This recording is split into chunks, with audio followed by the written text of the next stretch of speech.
വിശുദ്ധ ബൈബിളിൽ ഉത്തമഗീതം 5:16 മുഹമ്മദ് നബിയെക്കുറിച്ച് പ്രവചനം ഉണ്ടോ? ഉത്തരം ഇല്ല. ഉത്തമഗീതം 5:16 മൂലഭാഷയിൽ ഇപ്രകാരമാണ്: ഹിക്കോം മമ്മിത്താക്കീൻ വി കുല്ലോം മഹമദീം സെഹ്ദൂദേഹ് വ സെഹരി ബൈന യെറുഷലേം. ഇവിടെ മഹമദീം എന്നൊരു പദം ഉണ്ട്.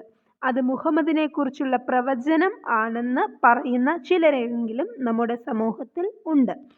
ഉത്തമഗീതം 5:16 മലയാളത്തിൽ ഇപ്രകാരമാണ് പറഞ്ഞിരിക്കുന്നത്: അവൻ്റെ വായ ഏറ്റവും മധുരമുള്ളത്, അവൻ സർവാംഗ സുന്ദരൻ തന്നെ.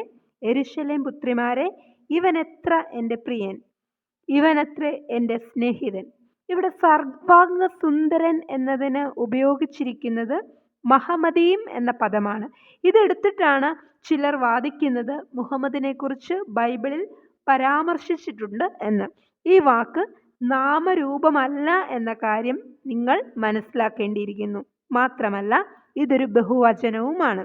എബ്രായ ഭാഷയിൽ ഈം ചേർത്താണ് ബഹുവചനം ഉണ്ടാക്കുന്നത്. ഉദാഹരണം: ഏലോഹ്, ഏലോഹീം, കെരൂബ്, കെരൂബീം.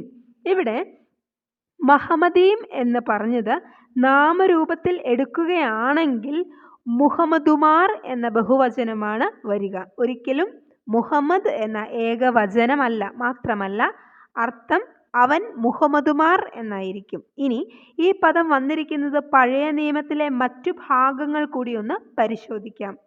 അവർ നാശത്തിൽ നിന്ന് ഒഴിഞ്ഞു പോയാൽ മിസ്രയീം അവരെ കൂട്ടിച്ചേർക്കും, മോഫ് അവരെ അടക്കം ചെയ്യും. അവരുടെ വെള്ളി കൊണ്ടുള്ള മനോഹര സാധനങ്ങൾ തൂവയ്ക്ക് അവകാശമാകും, മുള്ളുകൾ അവരുടെ കൂടാരങ്ങളിൽ ഉണ്ടാകും. ഹോശയ്യ 9:6. മനോഹര സാധനങ്ങൾ എന്നതിന് മൂലഭാഷയിൽ മഹമദീം എന്ന പദമാണ് ഉപയോഗിച്ചിരിക്കുന്നത്. കൂടാതെ എഫ്രൈമിന് പുഴുക്കുത്ത് പിടിച്ചു, അവരുടെ വേർ ഉണങ്ങിപ്പോയി, അവർ ഫലം കായ്ക്കുകയില്ല, അവർ പ്രസവിച്ചാലും ഞാൻ അവരുടെ ഇഷ്ടകരമായ ഗർഭഫലത്തെ കൊന്നുകളയും. ഹോശയ്യ 9:16. ഇഷ്ടകരമായ എന്നതിന് ഉപയോഗിച്ചിരിക്കുന്നത് മഹമദീം എന്ന പദമാണ്. തങ്ങളുടെ പക്കലുള്ള തൗറാത്തിലും ഇഞ്ചീലിലും രേഖപ്പെടുത്തപ്പെട്ടതായി എന്നാണ് ഖുർആൻ പറഞ്ഞിരിക്കുന്നത്. ഖുർആൻ അനുസരിച്ച് തൗറാത്ത് എന്ന് പറഞ്ഞാൽ മൂസയ്ക്ക് അള്ളാഹു അവതരിപ്പിച്ച 5 പുസ്തകങ്ങളാണ്. അതായത് പഞ്ചഗ്രന്ഥങ്ങൾ: ഉൽപ്പത്തി, പുറപ്പാട്, ലേവ്യ, സംഖ്യ, ആവർത്തനം എന്നീ 5 പുസ്തകങ്ങൾ ബൈബിൾ പ്രകാരം. ഇഞ്ചീൽ എന്ന് പറഞ്ഞാൽ ഈസാക്ക് അവതരിപ്പിച്ചു കൊടുത്തതാണ്. അപ്പോൾ ഈ ഉത്തമഗീതം ഏത് വിഭാഗത്തിൽ വരും? ഖുർആൻ പറയുന്ന തൗറാത്തിലോ ഇഞ്ചീലിലോ ഇത് വരികയില്ല. അതുകൊണ്ട് തന്നെ ഇത് മുഹമ്മദിനെ കുറിച്ചുള്ള പ്രവചനം ആണെങ്കിൽ പോലും ഖുർആൻ അനുസരിച്ച് ഈ പുസ്തകം ബൈബിളിൽ വരാത്തത് കൊണ്ട് തങ്ങൾക്ക് അനുകൂലമായ വാദമായി ഇത്